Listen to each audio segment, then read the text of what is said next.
మాతృదేవోభవ, పితృదేవోభవ, ఆచార్య దేవోభవ. యూనికోర్న్ ప్రేక్షకులకి మీకెందుకు ప్రేమగా నమస్కారాలు. ఇప్పటివరకు మనం చాలా చెప్పుకున్నాం. 27 నక్షత్రాల గురించి మీకు చెప్పడం జరిగింది. ఈ తదుపరి మీ ముందుకి మరి కొత్త కొత్త ఎపిసోడ్లు వస్తానని వాడిచ్చాను. అలాగే ఇప్పుడు మీకు ఉచ్చస్థితి నొందిన గ్రహాల గురించి చెప్తాం. అదేంటి ఉచ్చస్థితి అంటే తెలుసుకోవాలంటే జాతక చక్రం వేసినప్పుడు లగ్నాధిక గ్రహాలు కొన్ని స్థానాల్లో పడి ఉంటాయి. అవి కొన్ని మంచి స్థానాలు, కొన్ని మిశ్రమ ఫలితాలు ఇచ్చే స్థానాలు, కొన్ని చెడు స్థానాలు ఉంటాయి. అలాగే అతి గొప్ప స్థానాలు ఉంటాయి. అంటే ఉచ్చ స్థానం, అతి గొప్పగా బాగా యోగించే స్థానాన్ని ఉచ్చ స్థితి నొందిన స్థానం అంటారు. అలాగే చెడు కన్నా ఇంకా అతి చెడు చేసే స్థానాలు కొన్ని గ్రహాలు ఉన్నాయి. వాటిని నీచ స్థానాలు అంటారు. అయితే గ్రహాలు ఎక్కడైనా పడవచ్చు, కానీ మంచి జరుగుతుంది తప్ప ఉచ్చస్థితిలో పడితే ఇంకా బాగా జరుగుతుంది. ఆ ఉచ్చస్థితి చెందినటువంటి గ్రహం పడాలంటే అందరికీ ఉచ్చస్థితి గ్రహాలు రావు. 100 మందిలో ఒక 10-20 మందికి జాతకులకి మాత్రమే ఉచ్చస్థితి ఉన్న గ్రహాలు ఏ ఒకటి రెండో వస్తాయి. నవగ్రహాలు మొత్తం అన్నిటికీ 9 గ్రహాలకి ఉచ్చ నీచ స్థానాలు ఉన్నాయి. అయితే మనం ముందు ఉచ్చ స్థానాలు ఏంటో తెలుసుకుందాం, నీచ స్థానాలు అంటే తెలుసుకుందాం, ఏ గ్రహానికి ఏది ఉచ్చ అని తెలుసుకుందాం, ఏ గ్రహానికి ఏది నీచ స్థానాలు తెలుసుకుందాం. తెలుసుకున్న తర్వాత ముందు ఉచ్చ స్థానాల గురించి చెప్పుకుంటూ వెళ్దాం. రోజుకు ఒక ఉచ్చస్థితి ఉన్నటువంటి గ్రహం గురించి చెప్పుకుందాం. అసలు ఉచ్చ స్థానం అంటే ముందు చెప్పిన తర్వాత మనం ఉచ్చగ్రహ స్థానాల గురించి చెప్పుకుంటూ ముందుకెళ్దాం. శుక్రుడు మీన రాశిలో కనుక ఉంటే కనుక అది శుక్రుడికి ఉచ్చస్థితి.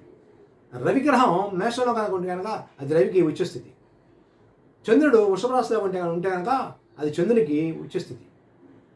గురుగ్రహం కర్కాటక రాశిలో ఉంటే కనుక అది గురువుకి ఉచ్చస్థితి. బుధగ్రహం కన్యా రాశిలో ఉంటే కనుక కన్యకి అది కన్యా రాశి ఆ బుధగ్రహానికి ఉచ్చస్థితి. తులారాశిలో కనుక శని ఉంటే కనుక శనికి అది ఉచ్చస్థితి. మకర రాశిలో కనుక కుజగ్రహం ఉంటే కనుక అది కుజునికి ఉచ్చస్థితి. రాహు కనుక వృషభ రాశిలో ఉంటే కనుక రాహుకి అది ఉచ్చస్థితి. కేతు వృశ్చికలో కనుక ఉంటే కనుక అది ఉచ్చస్థితి. అంటే నవగ్రహాలన్నిటికీ ఉచ్చస్థానాలు చెప్పాను మీకు. ఇప్పుడు ఈరోజు మనం శుక్రగ్రహం గురించి చెప్పుకుందాం, ముందుకెళ్దాం. శుక్రుడు ఉచ్చస్థితి ఉంది, ఎలా ఉంటుంది అని చెప్పుకుందాం.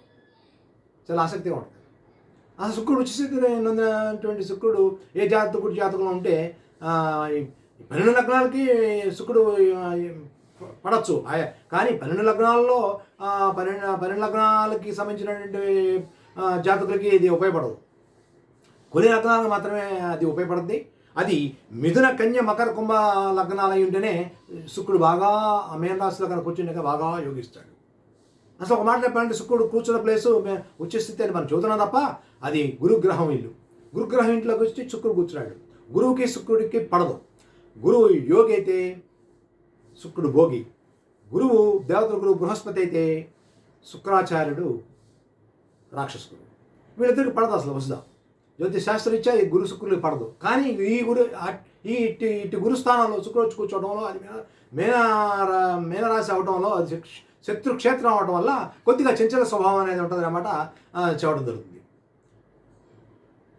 అయితే కొన్ని లగ్నాలకు మాత్రమే శుక్రుడు ఈ మేన రాశిలో కనుక కూర్చుంటే కనుక మేన రాశిలో ఉంటే కనుక అది ఉచ్చస్థితి కాబట్టి చాలా గొప్పగా అఖండంగా యోగిస్తుంది.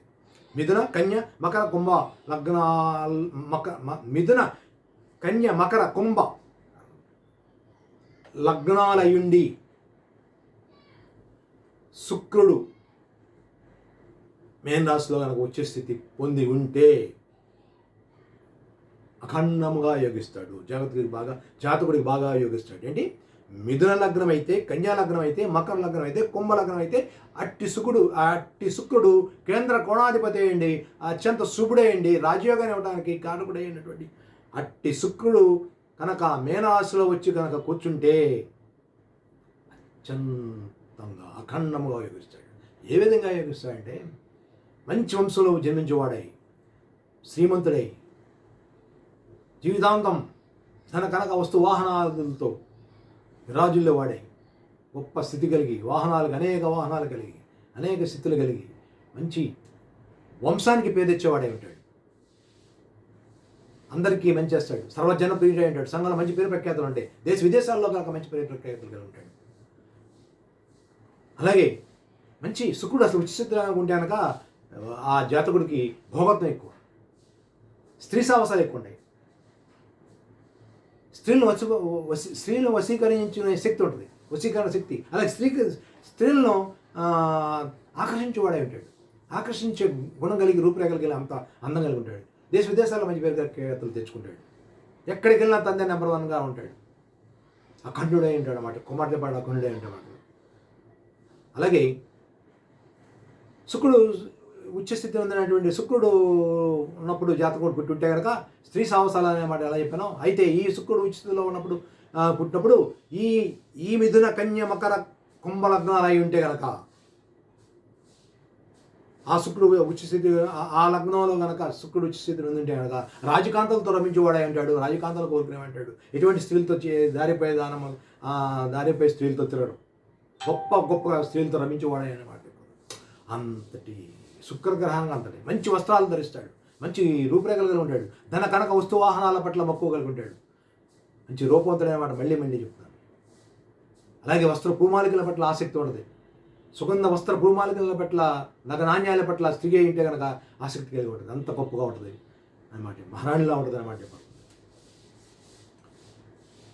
అలాగే ఈ ఉచ్చస్థితిలో ఉన్నటువంటి శుక్రుడు ఉన్నప్పుడు ఈ జాతకు ఇంకా ఎలా ఉంటాయంటే ప్రజ్ఞావంతుడు, ప్రతిభాశాలి, అలాగే చిత్రలేఖనం, సర్వజనప్రియుడు అని చెప్పాను, మంచి కార్యాచరణ శక్తి కలవాడని మాట చెప్పాను, దాన ధర్మాలు అనేకం కలిగి ఉంటాడు. అలాగే సంగీతం సాహిత్యం పట్ల ఇష్టత కలిగి ఉంటాడు, రచనాశక్తి ఊహాశక్తి బాగా మెండుగా ఉంటుంది. అట్టి శుక్రుడు మేనంలో కనుక కూర్చున్నప్పుడు శుక్రగ్రహానికి ఒకే ఒక చూపు ఉంటుంది, తను కూర్చున్న స్థానం నుంచి 7వ స్థానాన్ని మాత్రమే చూస్తాడు. నవగ్రహాలన్నిటికీ చూపులు ఉంటాయి, అయితే మనం చెప్పుకున్న శుక్రుడికి ఒకే ఒక చూపు, తను కూర్చున్న స్థానం నుంచి 7వ స్థానాన్ని మాత్రమే చూస్తాడు. ఈ శుక్రుడు మేనరాశిలో కూర్చొని ఉచ్చస్థితి మంచి ఫలితాలు ఇచ్చే సమయంలో మంచి ఫలితాలు ఇస్తాడని చెప్తాం కదా. అట్టి శుక్రుడు తన చూపు ఎక్కడ పడుతుంది, కన్యారాశి అనే బుధగ్రహ స్థానం మీద పడుతుంది, బుధుడి ఇంటి మీద పడుతుంది. అది కన్యారాశి బుధగ్రహం ఇల్లు. బుధుడు జ్ఞాన సంపన్నుడు, అందుకనే విపరీతమైనటువంటి జ్ఞాన సంపాదన ఆర్జిస్తాడు. ఇతరులకు అర్థమగు రీతిలో తనకు అర్థమయ్యే రీతిలో తన పాండిత్యాన్ని, తన చదువుని, తన విద్యని పంచుకొని అందరికీ తెలివితేటలతో మంచిగా ముందుకెళ్తాడు, అందరితో మంచిగా ఉంటాడు అన్నమాట. అది ఉచ్చగ్రహ యొక్క గొప్ప స్థితి, అంత గొప్పగా ఉంటుంది. ఈరోజు మీకు ఈ శుక్రగ్రహం ఉచ్చస్థితి చెందినటువంటి నవగ్రహాల గురించి చెప్పాను, అందులో ఒక గ్రహం గురించి చెప్తున్నాను, అది సుఖగ్రహం గురించి చెప్పాను. ఈ శుక్రగ్రహంతో ఇవాళ ముగిద్దాం.